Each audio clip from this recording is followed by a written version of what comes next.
Émotion dans la forêt de Roglit, près de Jérusalem, où se tenait lundi après-midi la traditionnelle cérémonie du souvenir au mémorial de la déportation des Juifs de France. Une foule de rescapés, ou plutôt de miraculés, des hommes et des femmes aujourd'hui octogénaires, dont beaucoup échappèrent au camp de la mort grâce au courage de Français, érigés au rang de justes parmi les nations.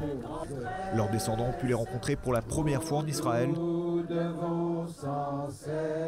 C'est le cas de Thibaut, 26 ans, dont la grande-tante Augustine Brougeron a caché pendant la guerre Gabi et Annie Hochman dans un couvent de Lozère.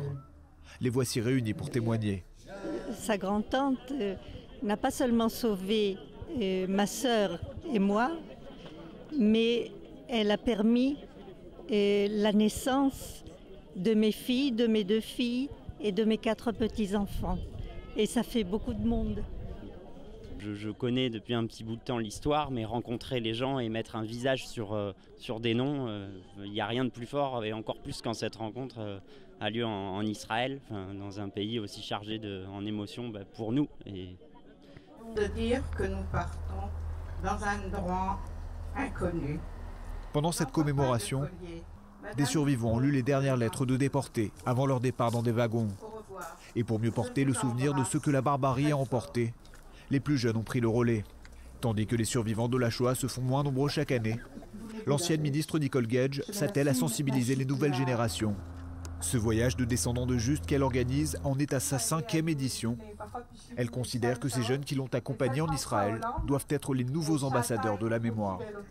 C'est à nous, maintenant, autour de nous, où que nous soyons, d'où que nous venions, de faire savoir que si on a du courage, si on a foi en l'homme, si on a juste le goût de la vie et le respect de la vie, eh bien il faut savoir s'opposer à des idées racistes, à des idées antisémites, faire comme nos grands-parents. Et s'il y a lieu, eh bien nous battre pour cela. La cérémonie du souvenir s'est achevée par des chants, dont celui du Kaddish et l'hymne israélien, la Tikva, l'espoir, qui en pareille circonstance prend tout son sens.